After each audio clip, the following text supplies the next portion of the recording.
So to get a well-defined theory,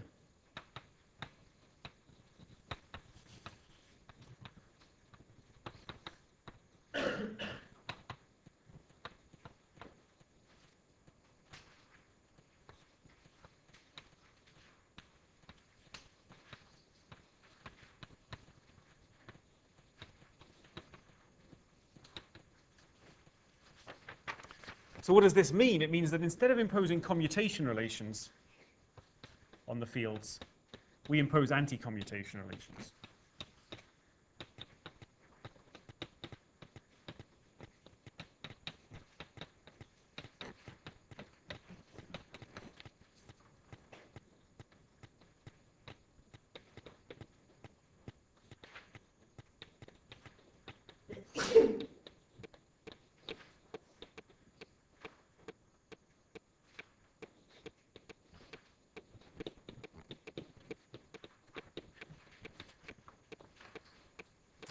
People come across these squiggly brackets before in the context of quantum mechanics? Oh, good. Okay.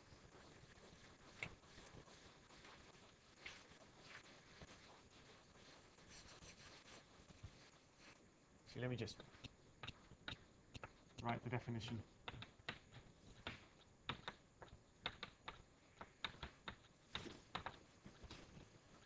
So the anti-commutator means there's a plus there instead of a minus.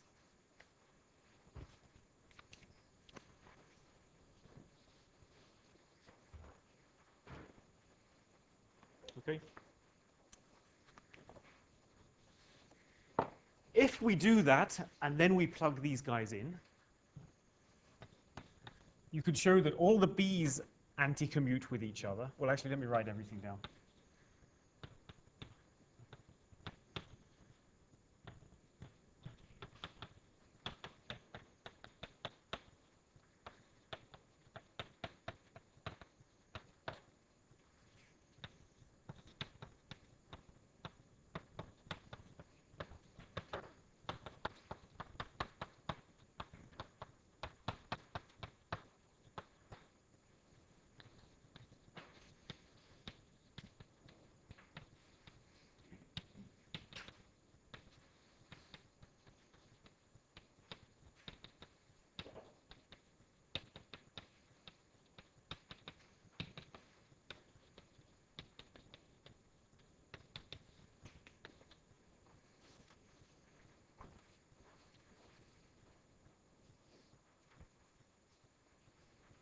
Okay, actually there's many more, I guess. All the B's and C's also.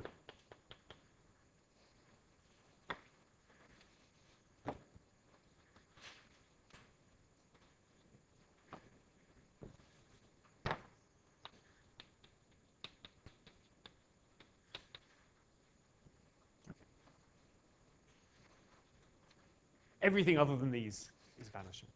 Yeah, Ross. Did I make a mistake? CQ.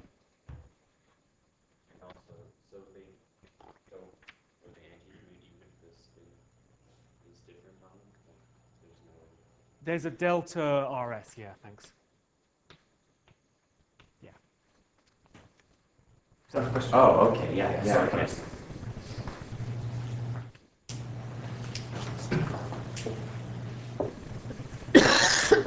Okay, notice that there's no minus sign here. The B's and the C's are on the same footing. Again, it's a tedious calculation. Just sit down.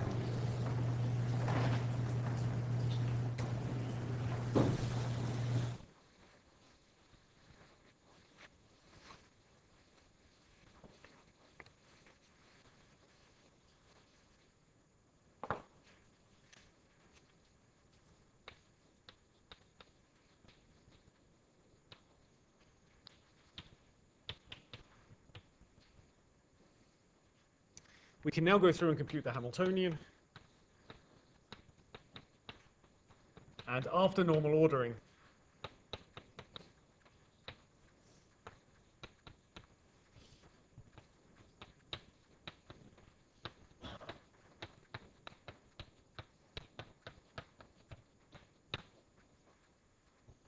this annoying minus sign goes away. I should say that we're also spinning over spins here, summing over spins here.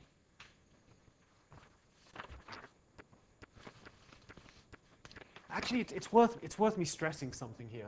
Before I normal order,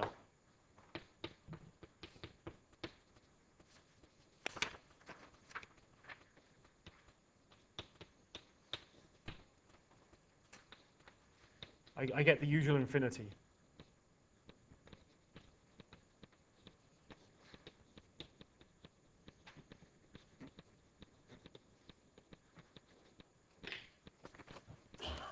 But it is worth stressing that this infinity comes with a minus sign, whereas the infinity that we got from bosons came with a plus sign.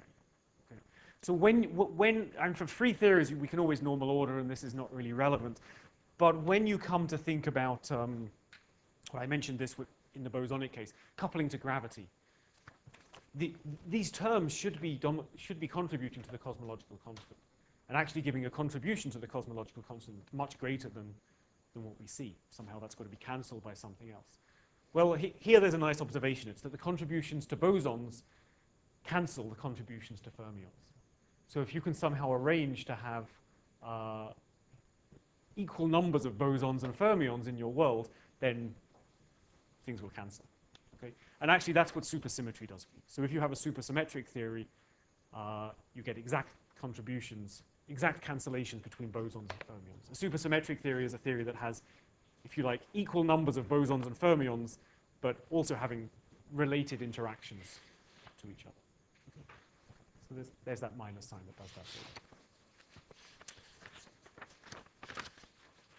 you. Okay, so what we're seeing here is sort of the the moral of the spin statistics theorem. It's that in quantum field theory, you don't really get a choice about which statistics you put on fields of a given spin. If you try to quantize spinors as bosons, you won't get a consistent theory. You'll only get a consistent theory if you quantize them as fermions. Similarly, if you try to quantize, say, a spin zero particle in this way, you again won't get a consistent theory. Things go wrong. So you're sort of forced into picking the statistics given the spin of the particle. Questions about this?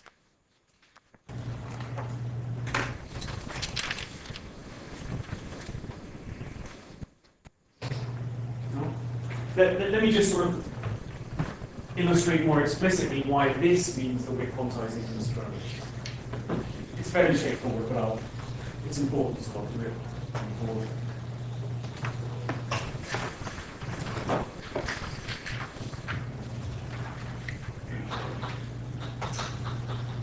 So we can introduce the usual kind of Fock space.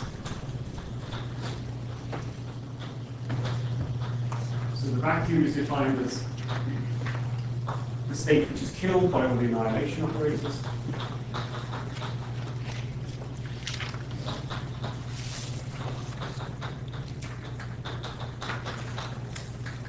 So there's an infinite number of annihilation operators now, because they're labeled by the twin and P, but there's two for particles, which you can think of as spin ups, and there are two for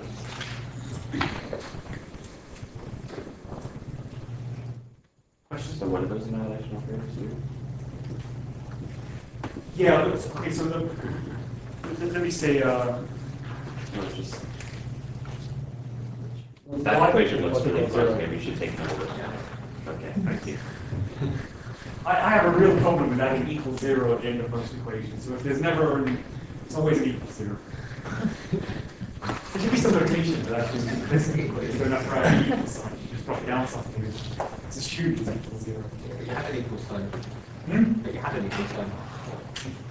Yeah, but I think just remove that. They both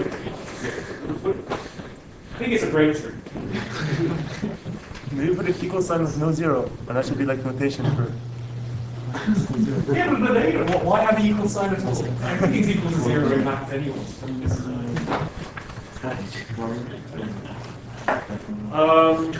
Okay, so yeah, let me just mention that you can check. Every time I say you can check, this should be interpreted. You should check. These really are creation and annihilation operators in the way that we.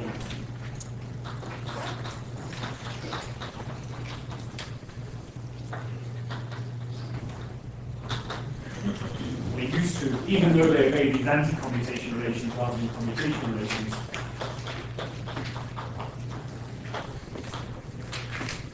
So those are supposed to be commutators? Yeah, so what do they do with H? You've got an anti-commute.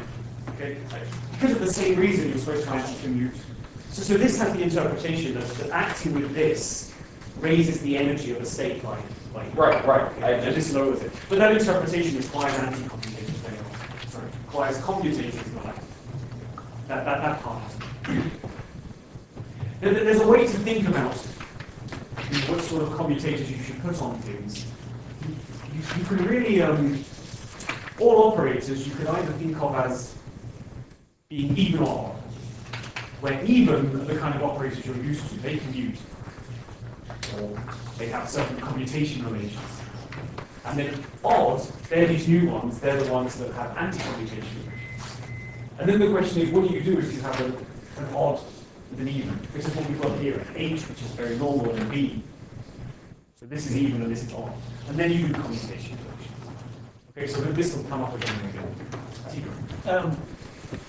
We may have to talk about this later, but there seems to be that because the commutation relationships are symmetric between B and B dagger, there seems to be an arbitrariness in defining the vacuum. Can we?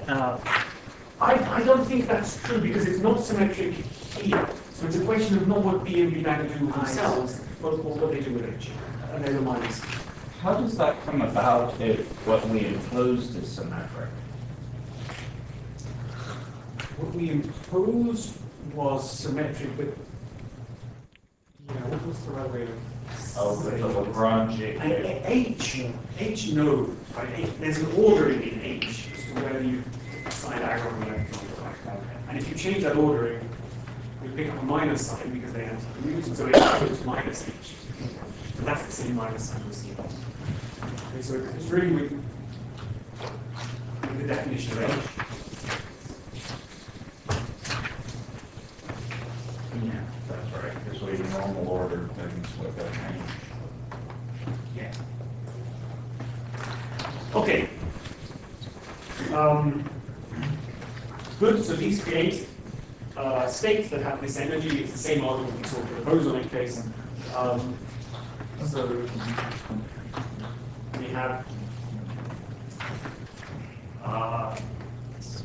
first example, one particle states.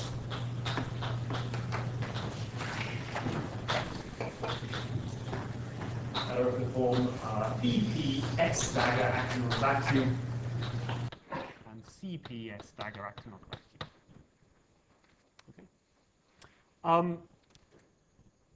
These are going to be interpreted as antiparticles. These are going to be interpreted as, sorry, I said that the wrong way around, particles and antiparticles. That's exactly the same as we saw for a complex field. What's new is this S index here. And this is going to determine the spin of the particle. Okay, so let's look at where it came from. The S index for the creation and annihilation operator is kind of linked to which particular spinner we're thinking about, and that's a little bit arbitrary. Okay, so the S equals 1, 2 index tells us the spin.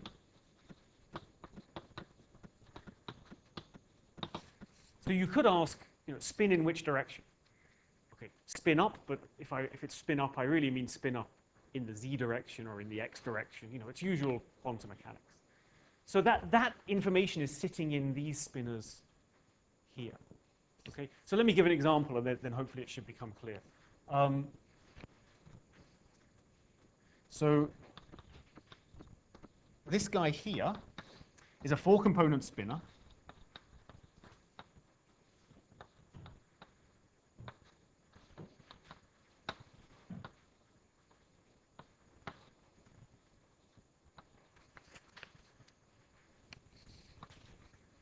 That's a fixed, for a given momenta, it's a fixed 4-component spin. Okay, this is what we saw in the last lecture. Did you guys manage to show that this solves the Dirac equation in the last lecture? Some of you and some not. Okay. and we introduce a basis here. So this is now some two-component object. And now we do the usual game of quantum mechanics. So if we pick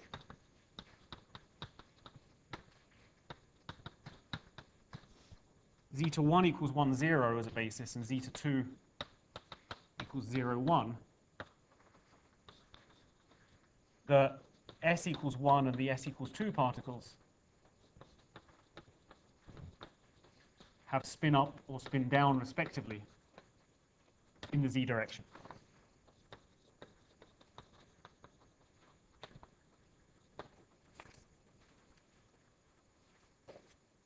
Okay? So you pick a basis for the size, the little two-component spinners, that's your definition of U. If we've picked this basis, then these are eigenstates of the third Pauli matrix, which is why this is spin up and this is spin down in the z direction and not the x or y direction. And then because this s index here gets correlated with these creation operators, B1 dagger creates this guy, and B2 dagger creates this guy. Okay, so you get spin up, spin down accordingly. Is that clear? Yeah. Okay, so once we've got sort of this stage, we're basically at the usual quantum mechanics discussions.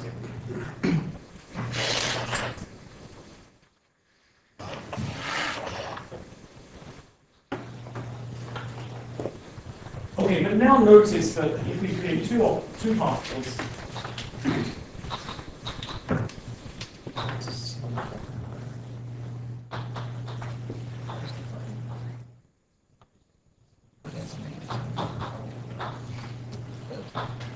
with two different spins and momentum P1 and P2.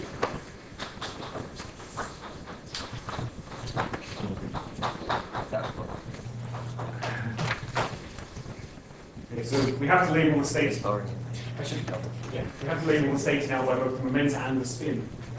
But this is equal to minus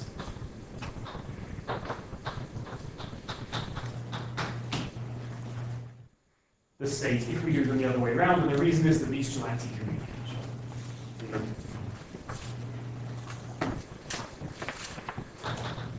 So this is exactly what we mean by perfect Dirac statistics.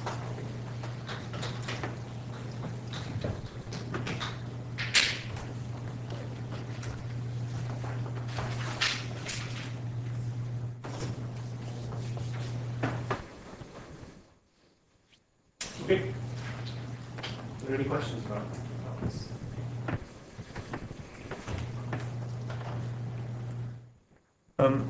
Is there a physical reason why in the Hamiltonian we got the minus sign? Like, When we try to do them as bosons? right. Yeah, the physical reason is that you missed something really crucial. Well, no, even before, even without doing it as bosons, because before you normal order, you still have a minus sign, right? Minus sign in the sort of that minus or constant piece. We have minus CC dagger Minus in the Hamiltonian. C dagger. Yeah, but if you write the Hamiltonian as C dagger C. Right. Right, but But- C dagger C is the thing that counts the number of particles. So that's the thing that should come on the plus side. So a sensible Hamiltonian has plus C dagger C, but then if they're fermions, that means it has minus CC dagger. So in some sense, that minus sign is there because the theory didn't make sense for fermions.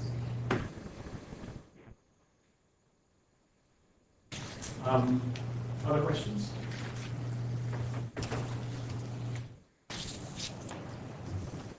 No? Okay, what I want to do briefly now is tell you how this contrasts with Dirac's original picture of antiparticles and such like. Partly because some of you may have seen this story before, it's sometimes taught in undergraduate. Who saw the Dirac equation before they came here, interpreted as a wave function Okay, good. So it's worth sort of going through that because that's completely wrong. Okay, you know, it's like when we teach physics, we always lie to students, you know, all the time, and then you get caveat after caveat after caveat. So this is a really key example where you've been lied to, and it's worth now unremembering what you learned before. So Dirac's Hall interpretation.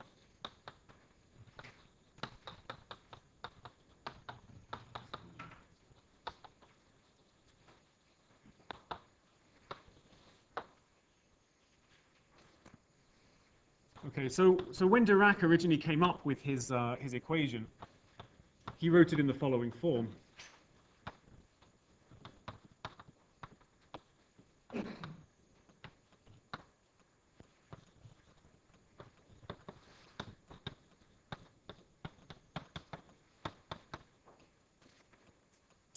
Okay, so this is the way we've been writing it. Dirac wanted it to look like a Schrodinger equation. Okay, so there is a deep psi by dt coming in here, but it's got a gamma 0 multiplying it.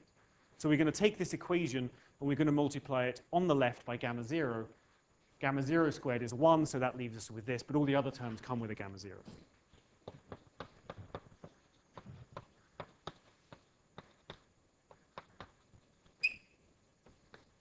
Okay, so often in textbooks it's written in the following way. These alpha matrices is just gamma 0 times our gamma matrices, and this beta matrix is just gamma 0.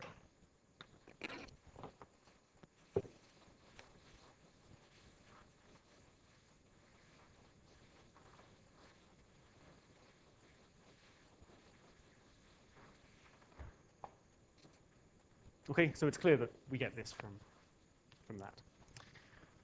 Now, written in this way, Dirac wanted to do something which with hindsight is not correct, but it's still what's often taught as at the undergraduate level, which was to interpret this field here as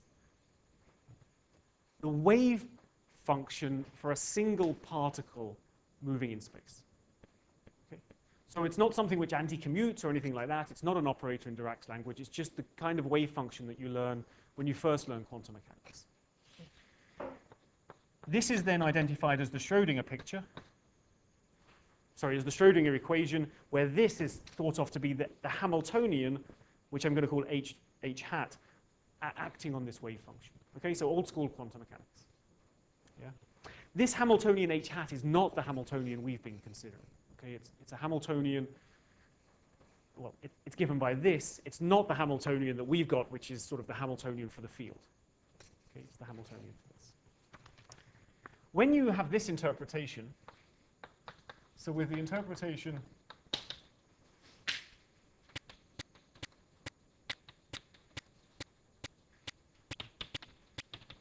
of psi as a wave function, and in particular as a one-particle wave function,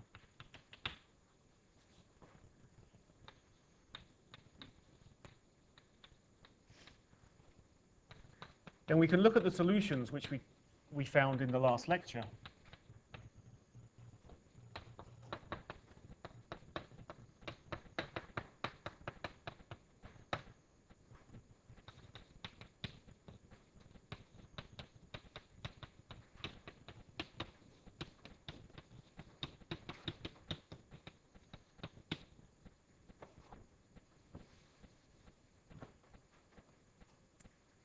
So we had two solutions, one I called positive frequency and one I called negative frequency. They were given by this. These u's and these v's are these fixed vectors. And the Schrodinger equation tells you the following. It tells you that these guys here should be interpreted as having positive energy, and these guys here should be interpreted as having negative energy. Okay. Again, this is not the right interpretation, and it's not what we've seen when we think of this as a field. When we think of this as a field, we made sure the Hamiltonian was positive definite, okay, as long as these things were treated as fermions.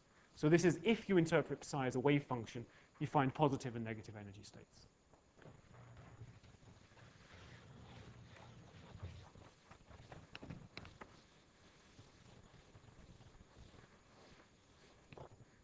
Okay, so the spectrum looks like the following. Here's the energy, and this is 0.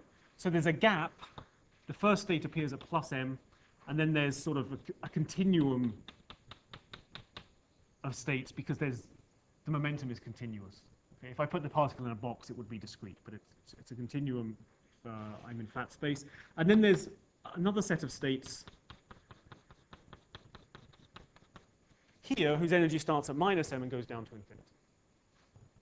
Okay, so this looks bad again. It's the same kind of problem we thought we had when we quantized the particle as a boson. Okay. But Dirac wasn't daunted. Dirac came up with the following ingenious argument. He said, our particles are going to be fermions because they're spin half, and that for fermions, the Pauli exclusion principle holds, and I can't put a fermion twice in the same state. So he said, suppose that all these states here, all infinite number of them, already have fermions in, going all the way down to infinity. Then there's no way we can put another fermion in there, and all excitations of fermions have to live up here. So Dirac's argument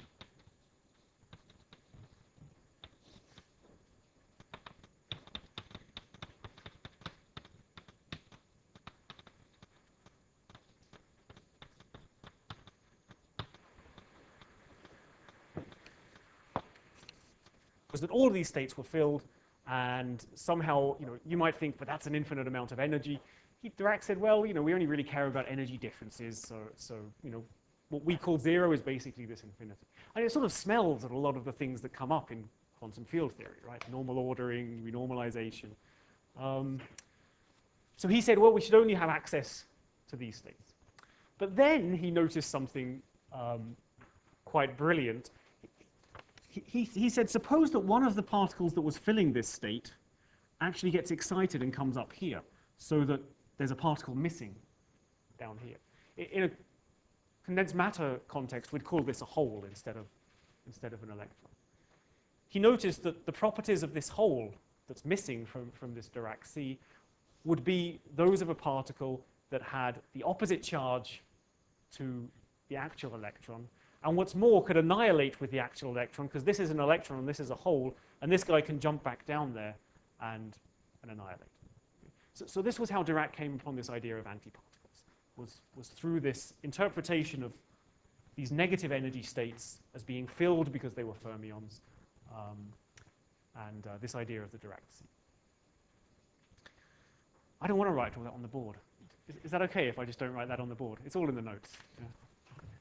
I'm not good with essays. It's a beautifully ingenious idea, right? But it's not the right interpretation of this equation. For example, Like, when you had to see some of the negative energy particles around, so what would they look like? they look like positons. You don't see them if they're all full. Because you argue that we just get used to them. Maybe you want to say, and the only thing we notice in the physical world is so it looks like there's an infinite negative charge here. Dirac said that's okay. All we notice is differences from that infinite negative charge. It's not dissimilar from ideas of renormalization. Infinite negative energy. They can't move anywhere, so we wouldn't see them. They can't move because to move means changing their momentum, but all the other momentum states are already filled and they're fermions. So we only see them if they move up to here, and then they're interpreted as antiparticles.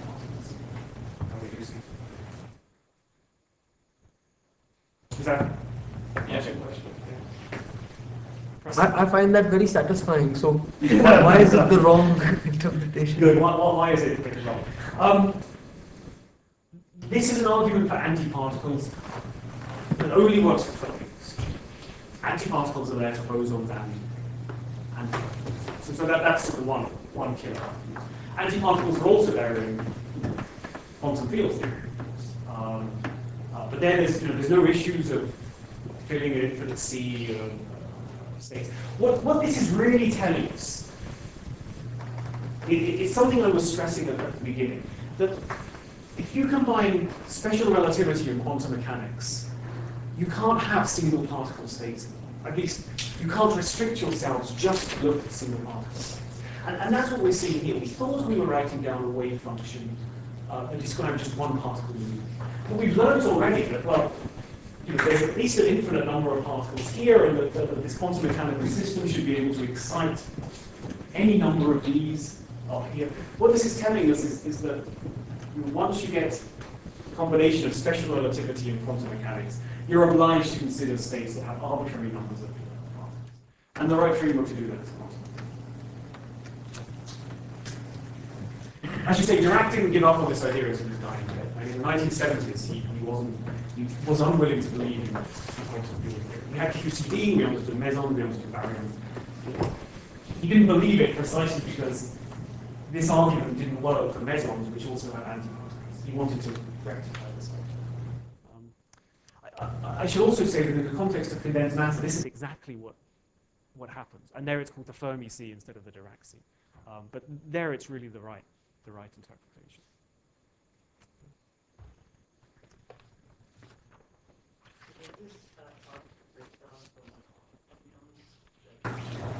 Were their own antiparticles, and therefore, I suspect not, actually. I suspect it's still... I mean, what I'm saying is that the argument against this picture is that you cannot have a single particle interpretation of the Dirac equation. Does that statement break down for Majorana particles? Have you thought about that? No, that's certainly still there for Majorana particles. You can start creating arbitrary numbers of them, because there's no conservation law at all against the creators. Okay. What to say? The way that quantum field theory was discovered was sort of through these kind of ideas, noticing that the Dirac equation that we thought was a wave function for a single particle, if you then quantize that field psi as a field, you get quantum field theory and everything makes sense. Okay? And there's this awful name that's stuck to this. The name is second quantization. And it's really maybe the worst name in physics because it derives from a historical misunderstanding about the way that the quantum field theory should be thought of. We're not taking the wave function of quantum mechanics and quantizing it again, which is what second quantization implies. Okay, that's just not what's happening. What we're doing is we're taking a classical field and quantizing it once. Okay? Now it turns out that in some situations, in non-relativistic cases, the equations of motion that were obeyed by that classical field also happen to be the same equations that arise for the Schrodinger equation. But you're not quantizing the wave function twice. You're not quantizing anything twice. You're not quantizing the wave function once. You're just quantizing a classical field once. Okay? So this name second quantization, it's a terrible name. It's still in use mostly in condensed matter physics, but it's a terrible name. Okay?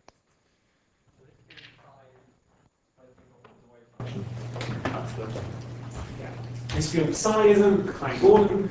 The Klein-Gordon field isn't. It becomes most clear when we've got all of these fields on equal fronts. The Klein-Gordon field, the spinor field. The next guy is going to be the gauge field.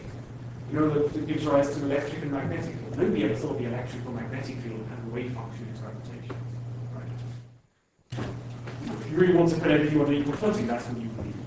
And the reason is nothing has a wave function interpretation. What about these U's and V's? Sometimes people call them the wave function. That's right. People talk about wave function renormalization, where when this gets changed, it's bad language that's left over for historians. Yeah, we had a tutorial once where we took the Klein-Gordon equation and we recovered quantum mechanics from the scalar field. Is the same thing possible from this? Absolutely. So you can take non-relativistic limits of this if you're interested in energy is much lower than the masses. If you can guarantee that there's not going to be any pair creation of particles, you can then try to write down wave functions for one particle states, and you'll get you'll recover the usual quantum mechanics. With spin and everything? Yeah, with spin and everything. Yeah, and the spin is, I rounded off, but the spin we got from sitting in here, and it already looks kind of like non-relativistic quantum mechanics. You know, this is a four-component object. Actually, it's got the same two-component object twice, and that two-component object is the same. So it's sitting in here. If you remember Malcolm's last lecture, he took the non-relativistic limit of the Dirac equation coupled to a magnetic field. So it is all sort of in there. When he wanted to talk on about the anomalous, the magnetic moment, so the electron, he took a very careful non-relativistic limit. So it might be worth going back and reading that again. Yeah. Like when he did the iron off donut? No, after that, his last lecture when he talked about the magnetic moment, showed that the Dirac equation predicts that it's like a correct, you know. G is 2 that comes out from this direction. I think that's what Dirac did. Actually, apparently, the day after he discovered it, and then thought his job was done for that day, and went to bed knowing full well that he would give the right answer. But he wanted to get G to balances. So he had a good night's sleep, and then woke up, and then showed that yes, G equals 2. But this idea of antiparticles, these kind of arguments, this took another 2 years from when Dirac wrote the equation to when he sort of understood the elements negative energy states, understood this argument. Originally, he wanted to interpret these as protons. You know, he knew they had to have charge +1.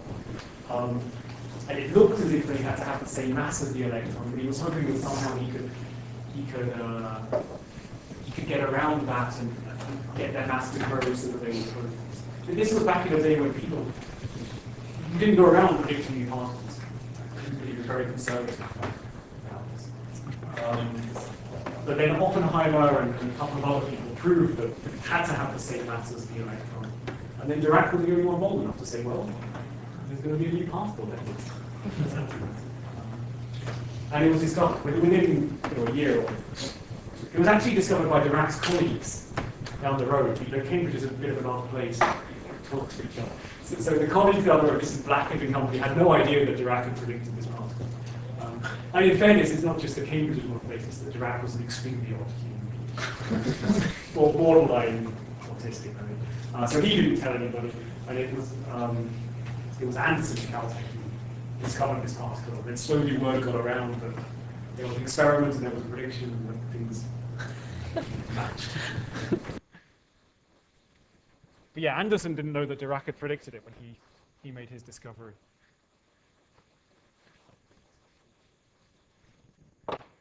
Okay, so that's a little bit of a historical interlude, but I think it's important to get clear that second quantization ain't what's happened. Okay, just first quantization.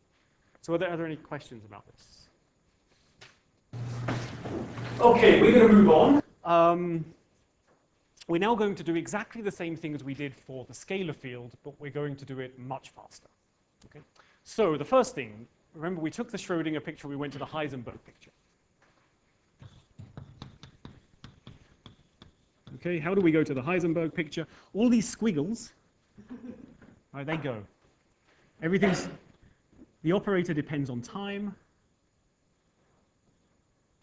I know it's easier for me to do this on the board than in your notes, sorry. The other thing that happens is that the minus signs flip here. Okay, the reason the minus signs flip is because you still want this one to be minus I 3 momentum dotted with x, but because of this signature we're working, 4 momentum dotted with x has a minus sign for the 3 momentum. Okay, so this is the Heisenberg picture.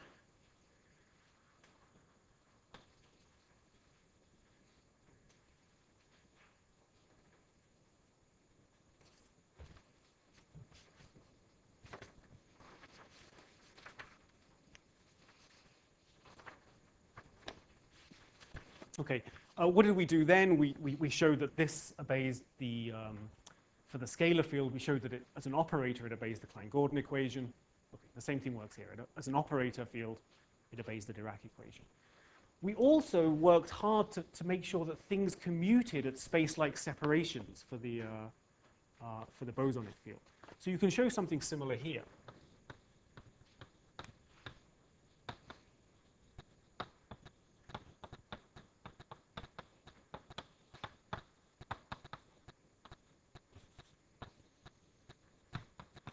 And you know what can show that means, right? This is all of these things that I'm encouraging you to do, they're all in the notes in glorious detail. So, but it is worth working through them. Okay, so you can show that these fields in the Heisenberg picture have this special property at space-like distances, but they don't commute with each other. In fact, they anti-commute with each other. Now,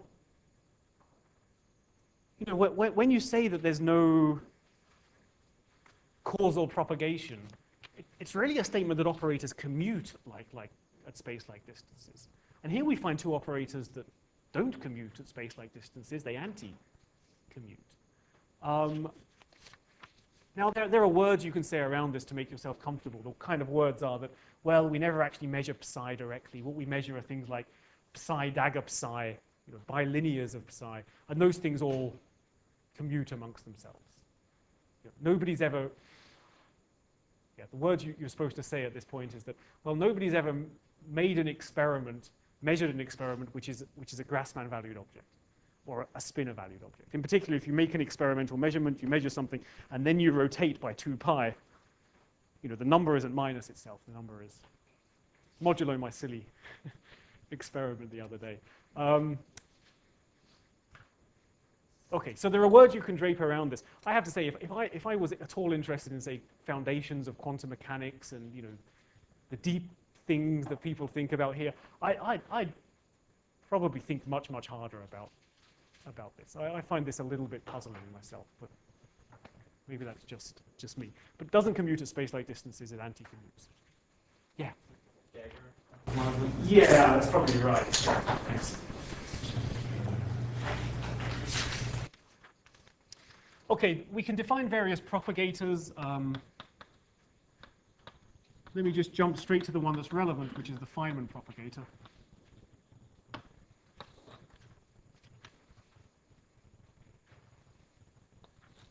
So the Fineman propagator I'm going to call S.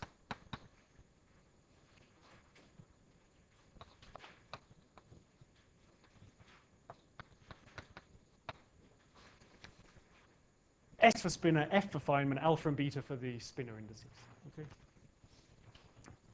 And I'm going to define this to be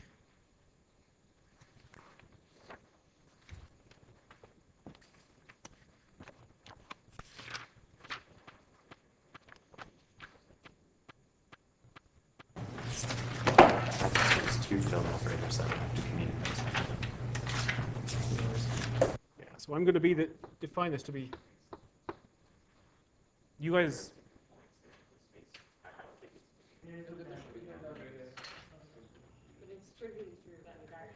Without a very different space-time points, this is in the Heisenberg. It's the same thing you were doing, but we didn't have dagger.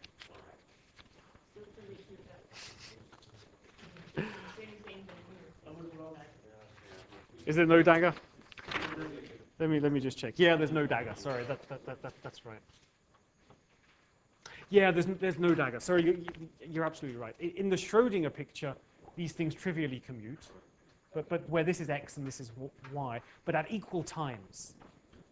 That's the point. Equal time commutation relations, or in this case, anti-commutation. So here the question is, do they commute at arbitrary times outside the light curve? And the answer is no, they anti-commute. Thanks.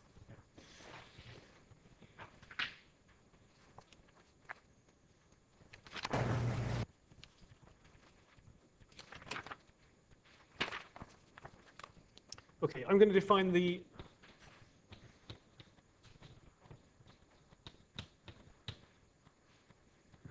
Feynman propagator to be the time-ordered product of psi and psi dagger. Okay. And there's a small subtlety in what I mean by time ordering, and the subtlety is this minus sign subtlety.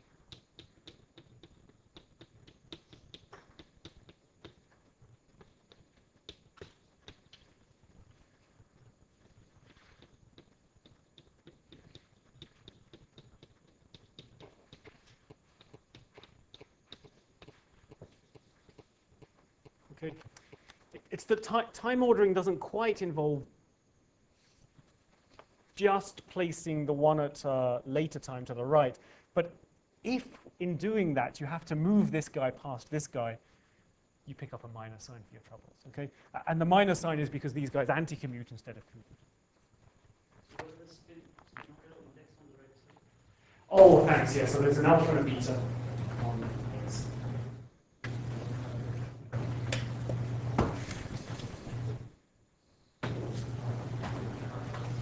And we've switched to the Dirac conjugate because we went to the Heisenberg picture. Yeah, we put the Dirac conjugate in here. Why have we done that? In some sense, you could do this. And that's just a definition. The real question is why it's the useful definition. And it will prove to be the useful definition when we do Feynman diagrams and do Wicks Theorem. So they don't commute in the time ordering thing anymore. Good. So where would you move the gamma zero matrix? Like, Oh, they just that's anti-commute? And no, because they're not multiplied together with their spinner indices. The spinner indices are left band. Okay, yeah, but you have a gamma zero on the right, really, right? You have like gamma b dagger gamma zero. That's the Dirac. Yeah, so psi dagger beta is psi dagger alpha. Again, it doesn't really matter where alpha beta. I should call it gamma maybe. No, I should call it delta. I don't want to confuse it with that alpha. Okay. So this whole thing is sitting in here. Okay. And this index is just left. But just, I guess when you would anti-commute the whole thing. Yeah, this whole thing. Okay. And why is there not like a gamma zero going about over on? There's not one here, but I could, if I wrote this as psi bar, I just have to put a gamma zero on the right hand side. Yeah. So yeah, and this is really just the conjugate of this at the moment. The place that psi bar appears is when we start considering the action. Oh. But then, those Hamiltonian interactions are the things that we have to flip between time ordering and normal ordering. They have psi bars in. That's why this is really useful.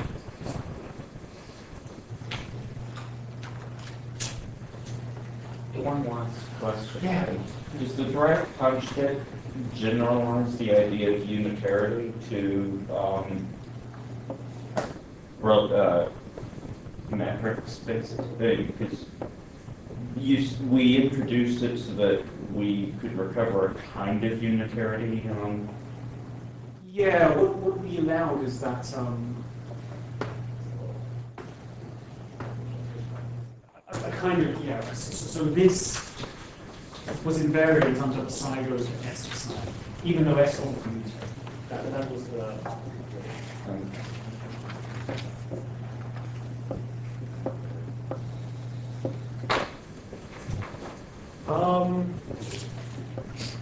Okay, as always, there's a nice integral representation of this. So we you, ensure that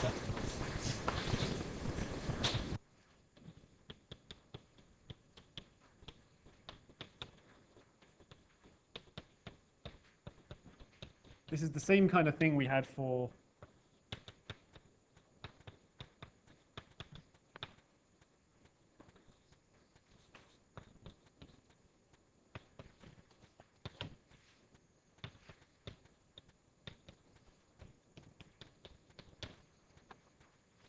this is exactly the same kind of thing we had for the scalar field.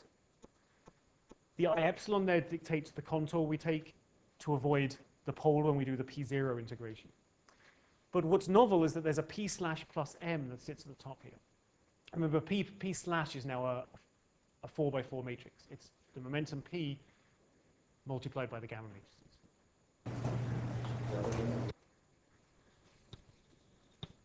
So one reason you can see that there's a P slash at the top there is that this is a Green's function for the Dirac equation. What that means is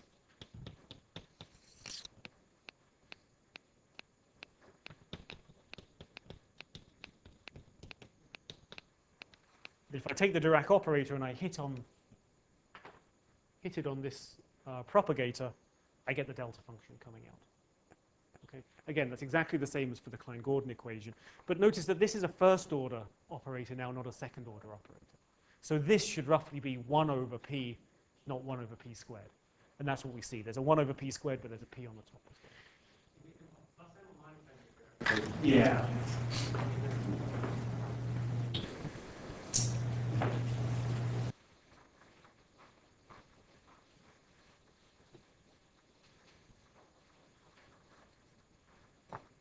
Okay. Wicks theorem.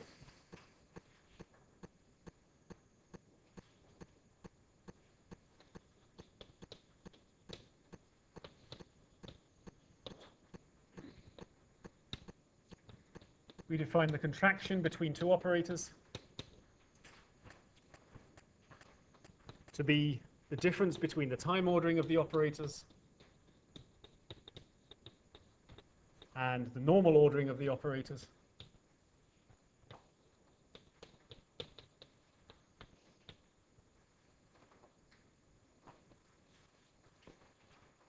Okay.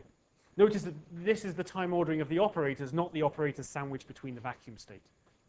Okay. That's not far. And this is just equal to this propagator. Okay. Same thing that we saw for the scalar fields.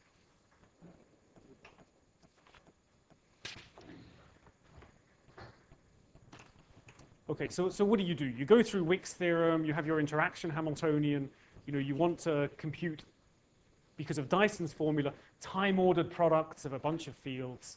The way to compute it is to shuffle everything around so that there's annihilation operators killing things. If you do that, Wicks theorem tells you that you have to do all these contractions. The contractions give you the propagators, and so on. Okay. Rather than going through a long, tedious example, which I could do and it's in the notes, but you thought it was bad for the scalar field, it's much worse because we've got all these spinor indices hanging around. What I'm going to do is give you a particular theory that's extremely interesting, and then tell you what the Feynman rules are for that theory, and then maybe try and answer some questions about why they're the Feynman rules and how we can see things arising. Okay?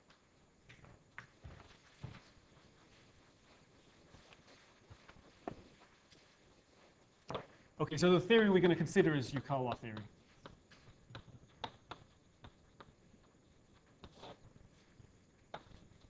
And it's going to be a single real scalar field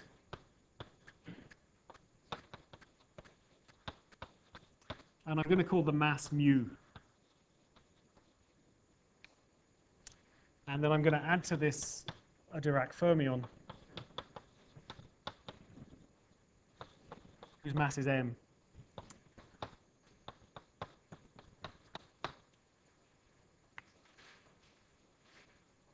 And this interaction. Okay.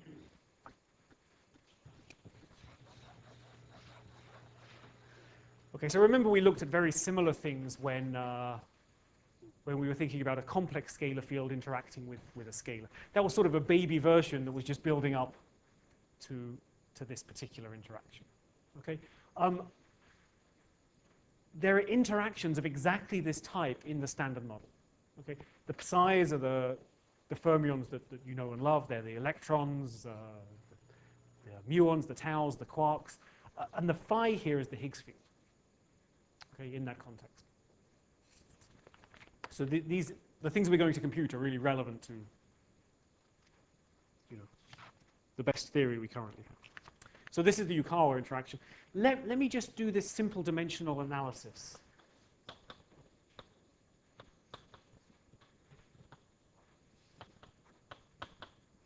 So remember, the way this works is that the Lagrangians should have dimension 4, precisely so the action has dimension 0 when we integrate it over 4 space. So we know that this has 2 derivatives, so each of these has dimension 2, which means phi has to have dimension 1.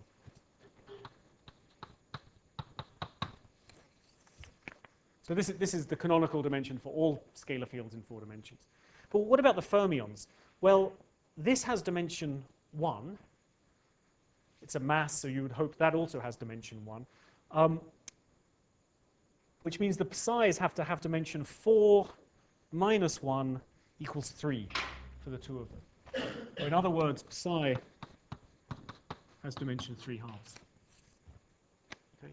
Again, this is the canonical dimension for fermions in 4 dimensions. So now let's look at this term. We've got 2 psi's, which gives us 3, plus a phi, which gives us 4, which means that this is a dimensionless coupling.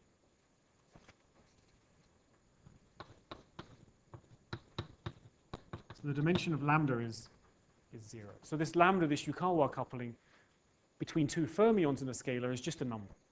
And in order for this theory to be weakly coupled, this number has to be small. Okay? In the real world, it is small. I think it goes down to about 10 to the minus 6 for the electron coupling to the Higgs.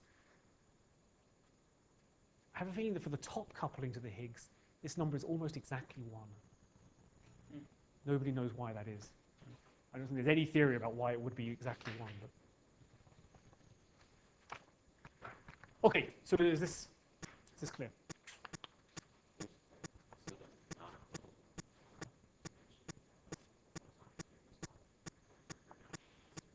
Yeah.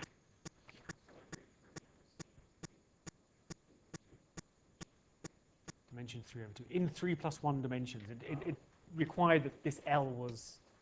So if you're in... well, there's a whole course's worth of answers to this. If you're in different dimensions, then it's different.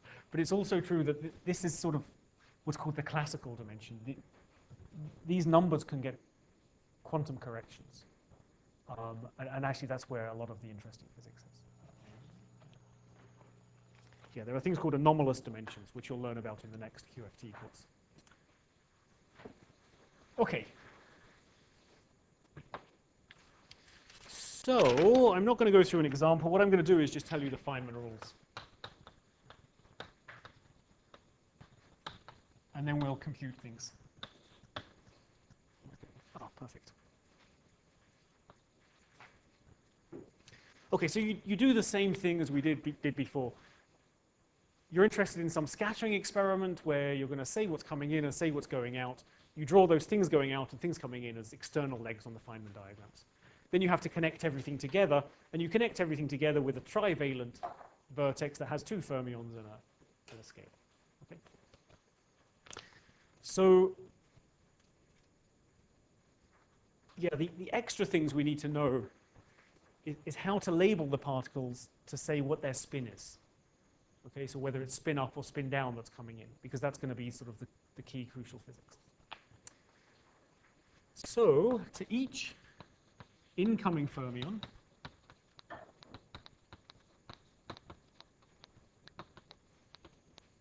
with momentum P and spin S,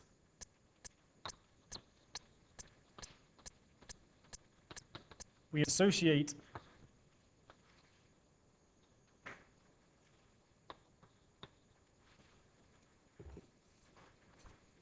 this particular spinner. Okay, so this is a fixed spinner. Okay, so this is a particle coming in.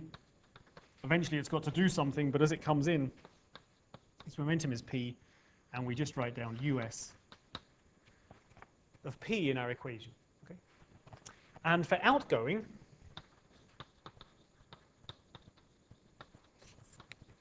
we write down U bar of S.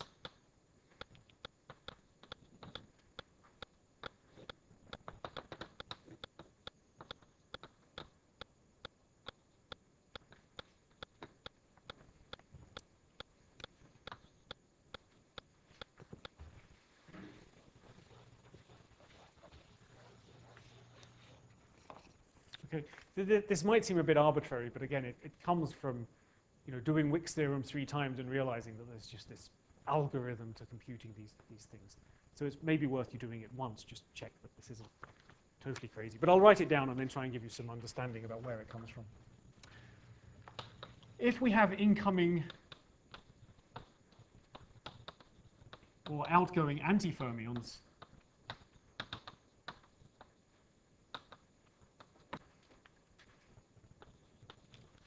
we're going to add V bar of P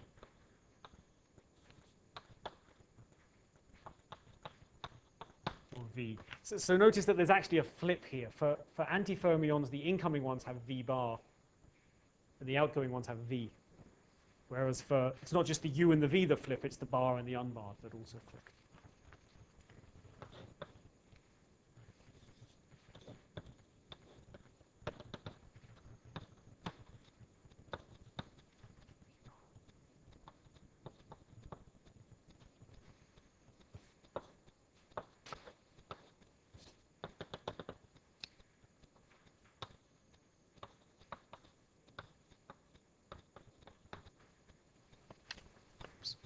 Notice that this is an incoming guy, which is labeled by this P, so it's going that way, but this arrow goes the opposite way. And this arrow, remember, is telling you the charge of the state. So this is saying that it's an antifermion instead of a fermion.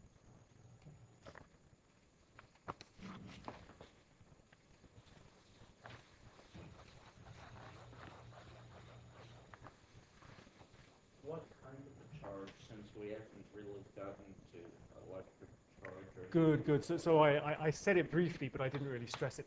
There's a symmetry, which is this, and the current associated to this is this, and the charge is always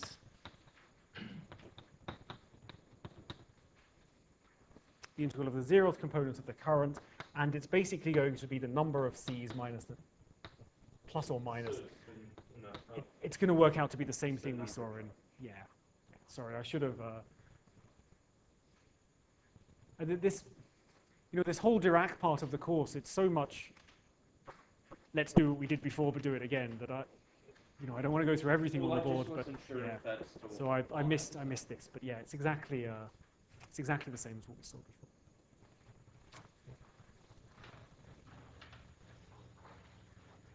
Yeah, this is the part of the course I'm doing much faster than I would like to be doing. But sorry for interruptions. No, not at all. I encourage more. Each vertex gets a factor minus I lambda. Okay. This is the vertex. There's a minus I lambda, and that's precisely because there was a lambda was what is the coupling constant in front of the Yukawa term. And then there's the internal lines.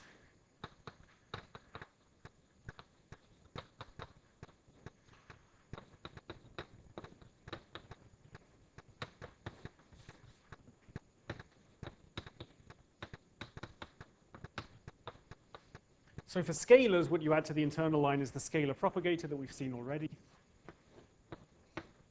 For fermions, it's the propagator that we just came across.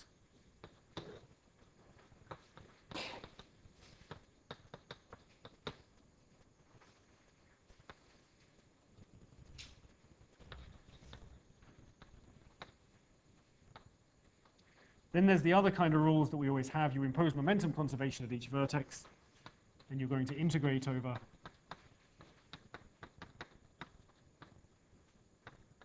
any unresolved momenta, so momenta running in loops.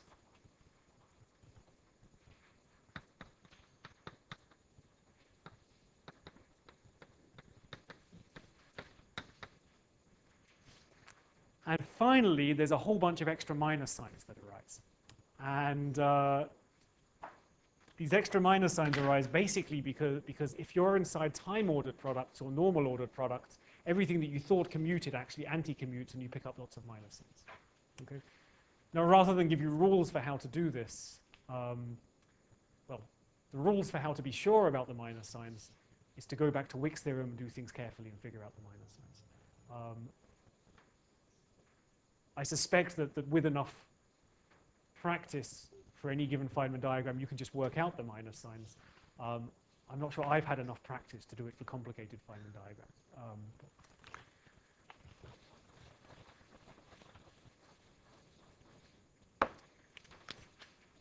Okay, so these are the rules. So what I want to do now is just give you some examples. Yeah, Bruno. Isn't there a sum on spin, like the Fineman propagator should depend on the incoming outcome? Ah, good. So what's going on here? So this is actually a matrix, okay, a 4x4 matrix, because there's a p slash. So it has an alpha beta that I've just left dangling. So the question is, where is that? What's that matrix going to multiply? So let's say this is an internal line and it has a matrix. It's going to hit some other line. If this is another internal line, it also has a 4x4 matrix. Okay, so this keeps going until finally you hit an external line, but the external lines come with either a U or a U bar or a V or a V bar, and the way that they've been ingeniously designed is so that it's always going to be such that you end up with something which is a number and not a matrix. Okay, and I'll give examples now about how that works. If you get a closed fermion loop, then you've got a trace over spins. Absolutely, yeah. Sorry, yeah, that's right. But you can kind of see that because this is a matrix that joins up this side, and that's what's meant by a trace. Wait, why aren't the arrows pointing? Yeah, thank you. Oh, okay, sorry. No, I just screwed up. Yeah.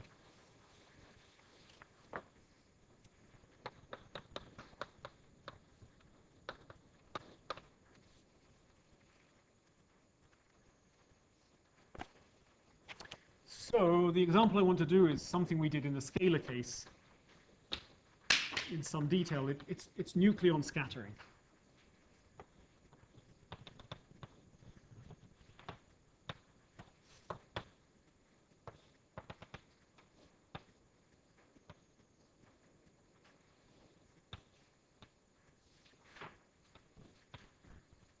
Okay. P1, sorry, P and S coming this way, P prime and S prime coming this way.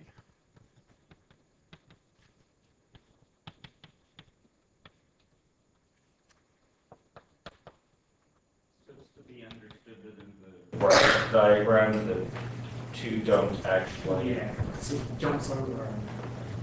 I'll explain why I draw it this way.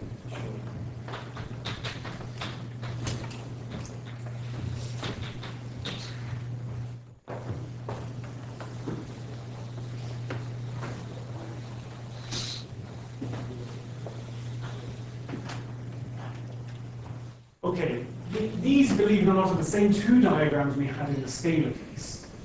Remember, in the scalar case, I drew them both like this, and I just flipped the labels on this. This I called P prime, sorry, this I called Q prime for the second diagram, and this became P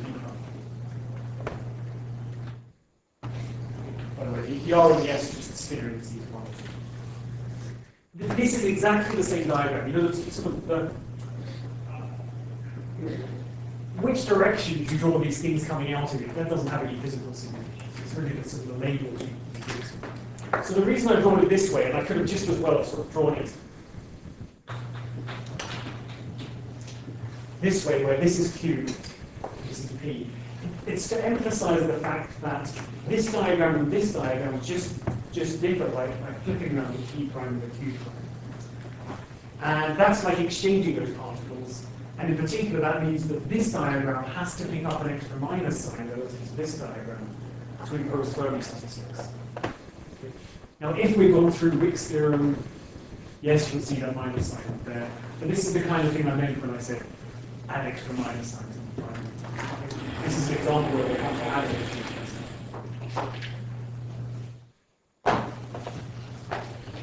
So what's the amplitude for this?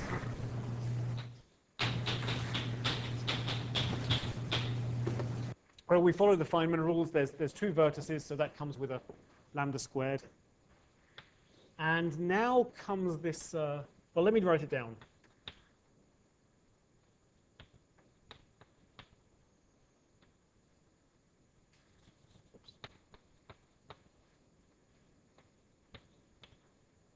But all the new stuff is basically in how the spinor indices contract with each other.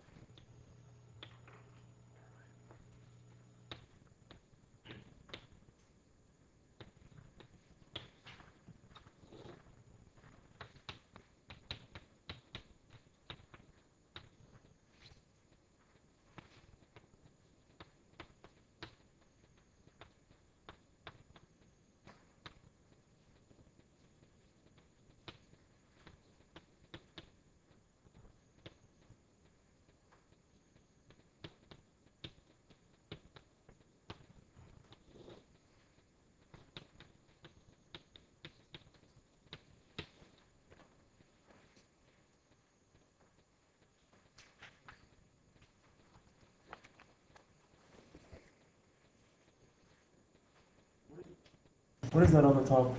With this. So UP prime dot. Are you P prime dotted with UP and UQ prime dotted with UQ? Where the U's are these fixed matrices here. Can you just write them down?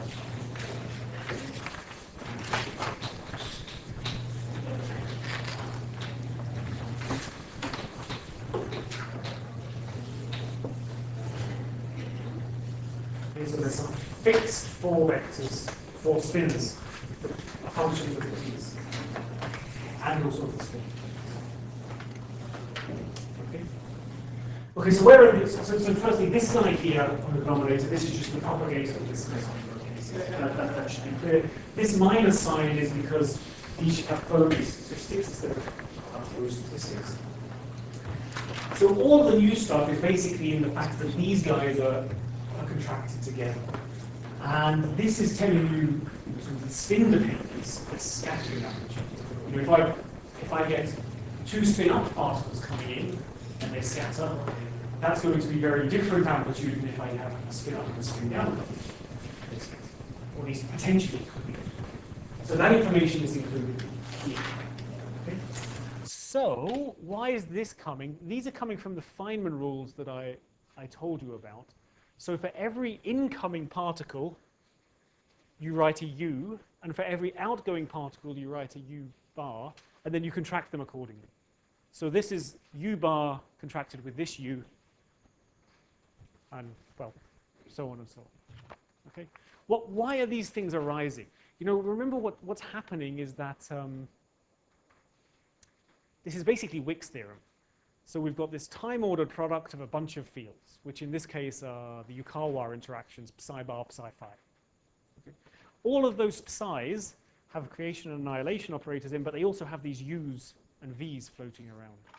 So when we're commuting things past each other, those creation and annihilation operators are shifting, but the u's and v's are just sort of hanging around, lying there.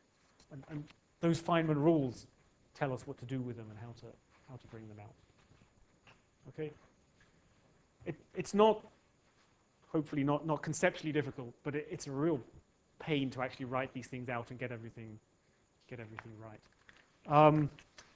There's a bunch more examples I can do, but basically I'll just be writing equations like this on the board, and they're all in the notes, so it's probably best just to sit down and familiarize yourself with how these spinners arise here. Okay, and the next 2 lectures we're going to move on and do QED. So this is basically it for Dirac. So are there any questions before we move on? Yeah. So I don't think it matters where the minus sign actually is. So presumably if you do the Wicks theorem thing, the minus sign is on the second check first. So how do you know that? Oh, yeah, whether or not I've got this minus sign right. Yeah, I remember this is a good question because yeah, when I was teaching this course for a couple of years, I think it was only at the end of the second year I got my minus sign right. Not for this calculation, but for nucleon anti-nucleon scattering. And actually, I think it is important here because I think it feeds in. Oh, no, I remember. So it doesn't matter at all because there's a step. You just square it, okay? Right. But I have a feeling that the relative minus sign between the nucleon scattering and the nucleon anti-nucleon scattering in the overall amplitude is what tells you whether they're both attractive or one's attractive and one's repulsive. So I think these overall minus signs are important. I might be misremembering. You basically have to sit down with a big cup of coffee and a large sheet of paper and plow through Wicks theorem. Okay. There may be tricks. I don't know. The way I have to do it is plow through Wicks theorem if I really appreciate it.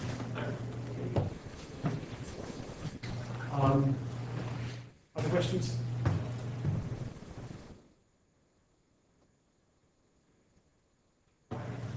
Okay.